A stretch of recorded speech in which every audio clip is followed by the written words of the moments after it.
Chegamos em Montevidéu, Uruguai. A primeira nação do mundo a legalizar o uso da cannabis.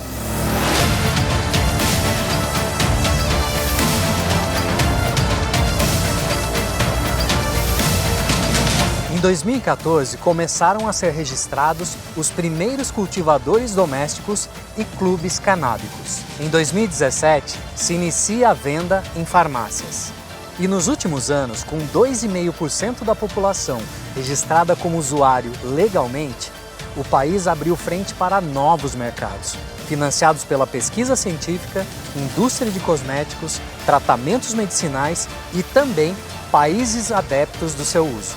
Hoje o nosso conteúdo foi debaixo de chuva. Estamos em Canelones, conhecendo a Producan, que é a Associação dos Produtores de Cannabis do Uruguai. Estou aqui com o Diego Russo. Diego, nós sabemos que existem várias resistências em relação a essa produção. Quais foram as principais conquistas como mercado y sociedad? Bien, la principal conquista como sociedad fue salir del narcotráfico.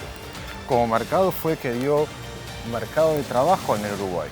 Conseguimos que muchas personas consigan empezar a producir, consigan empezar a entender los patrones para poder conseguir conquistar los mercados internacionales, que comenzó por Suiza, después siguió por Paraguay, ahora abrió Alemania. Y entonces ahí salió la Producan, que la Producan entendió que como se necesitaba la medicina, que se precisa para las cremas, para poder intentar sustituir la parte química y poder integrar la parte medicinal, la parte natural, empezó a la Producan explicar cómo poder cultivar. Acá nos estamos dando cuenta que tenemos un cultivo que ya fue cortado, es porque tuvo la tercera cosecha. Entonces ahí entendemos cómo tratar la planta. Con esta lluvia, este hemisferio, entendemos que tenga los patrones internacionales, que esté bien fumigado, porque no puede tener ningún tipo de metales pesados. Y ahí generó un mercado internacional que favoreció a los uruguayos y favoreció a la economía del Uruguay. E os impactos na sociedade, né? Exacto. Y la verdad que el impacto mayor que se vio en la sociedad es que de 2014 justo había un gran índice de crack y subió al mismo valor que el cannabis, el crack. Entonces muchos consumidores nuevos empezaron a ver por las calles. El país empezó a tener más delincuencia y desde que el cannabis se regularizó, eso reguló. Y aparte que cualquier persona común tiene la seguridad de poder recibir su planta o tratamiento medicinal o recreativo, como indica la ley, de una manera segura e confortável. E para ampliar um pouco mais do nosso conhecimento em torno da cannabis, nós seguimos para a FECO, Federação dos Clubes Canábicos do Uruguai.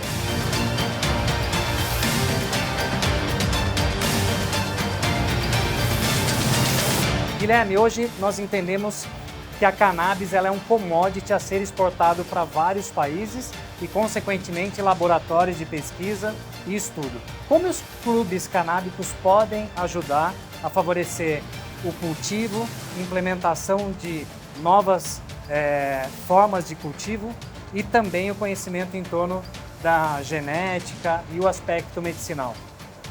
Bien, yo creo que los clubes canábicos, con el conocimiento que han adquirido durante estos años en el desarrollo de su actividad, con la libertad de cultivo y libertad genética que tiene Uruguay, han podido desarrollar distintas variedades que ayudan para distintas dolencias. Tienen la posibilidad de mejorar la calidad de vida de los usuarios para distintas dolencias.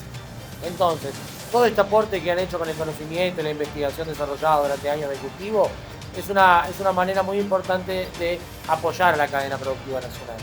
Creemos que desde la sociedad, con el propio desarrollo en el objeto de nuestra actividad, hemos visto algunas mejorías que pueden hacerse y eso es lo que exigimos desde la sociedad hacia la gobernanza, ¿no?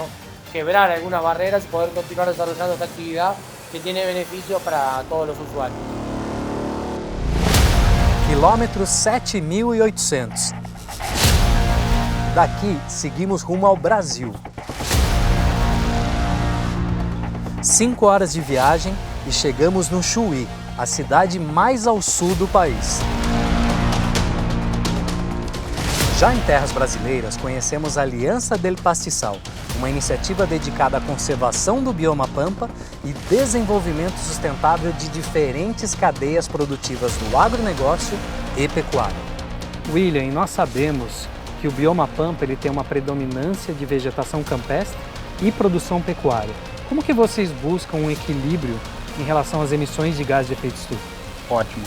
Dentro dessa matriz produtiva, com base pastoril em campo nativo, antes de nós entrarmos na seara da produção animal, nós devemos estruturar através de vários planejamentos do melhor uso dessa vegetação campestre, onde começam com técnicas de manejo que estão baseadas em ajuste de carga, subdivisões, diferimentos e introdução de espécies exóticas para melhorarmos o potencial forrageiro desse campo nativo em alguns períodos críticos.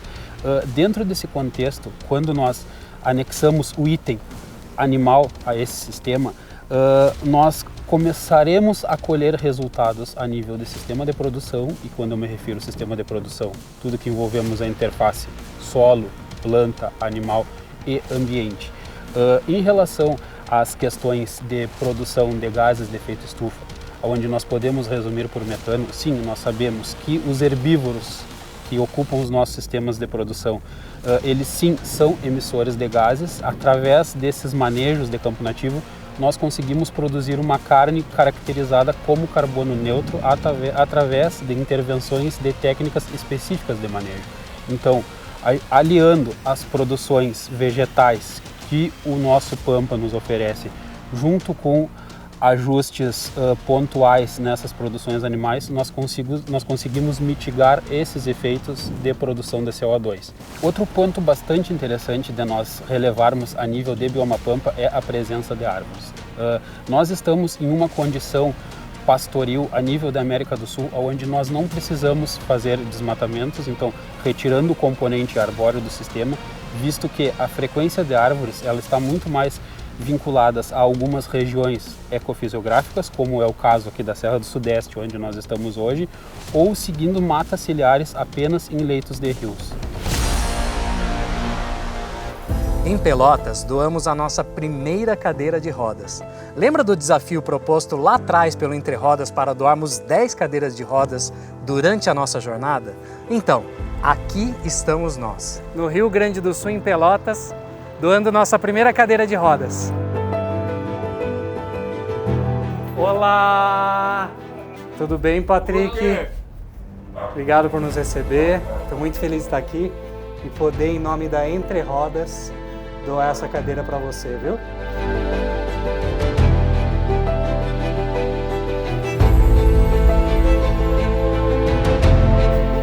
O que você achou? Tá bom? Tá? A Entre Rodas está muito feliz de poder doar essa cadeira de roda para vocês, viu? E aqui nós vamos seguir nossa jornada aí. Obrigado, viu? Mais 3 horas de viagem e chegamos em Porto Alegre.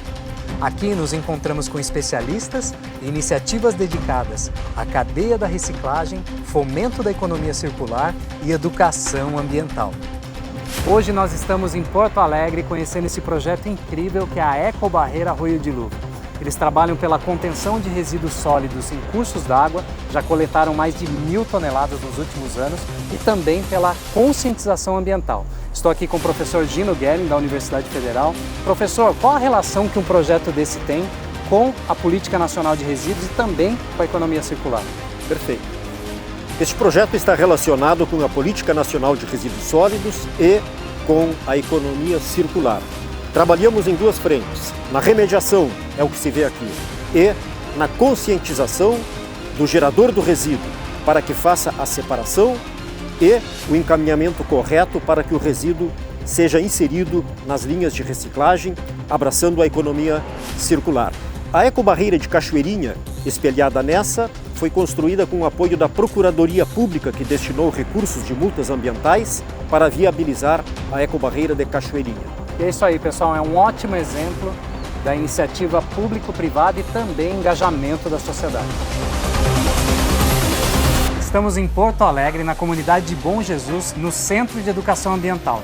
E aqui nós produzimos o nosso primeiro conteúdo ESG Kids. Estou aqui com o Henrique Medeiros. Henrique, quando nós falamos de geração de oportunidades e educação de qualidade, qual é a realidade de quem nasce e cresce na comunidade? Falar nessa realidade, Marcel, nos traz uma complexidade enorme dentro desse projeto chamado Centro de Educação Ambiental.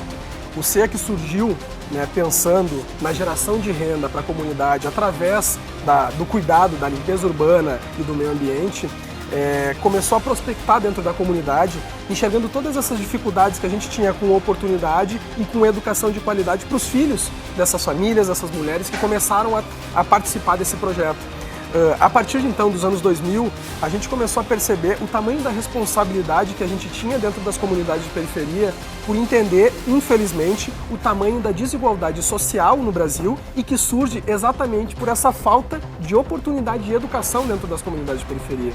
Aqui então o CEA começa a fazer sentido quando a gente começa a entender que as demandas das mulheres não eram apenas a questão de oportunidade, a questão de inclusão ao mercado de trabalho, mas sim prospectar o futuro dos seus filhos que precisariam, na sequência de suas vidas, né, contar com uma educação de qualidade, enfim, e tudo isso que permeia dentro da área da educação. E aí então o CEA começa a perceber que a gente precisaria começar a construir projetos visando a educação de qualidade e hoje, como por exemplo dentro dessa nova geração, educação em tecnologia, educação ambiental, que a gente precisaria começar a trazer esse modelo de educação para dentro da periferia para de alguma maneira fazer com que o jovem aqui de dentro também participasse desse movimento global. Curiosidades de Porto Alegre. A cidade conta com a maior concentração de parques lineares da América Latina. São mais de 70 quilômetros de áreas verdes interconectadas ao longo de rios e avenidas.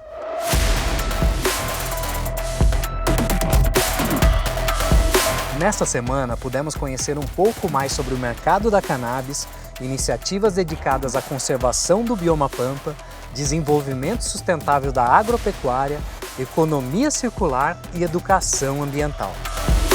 Se liga no nosso diário de bordo e acompanhe o nosso mapa de iniciativas em jornadaesg.com.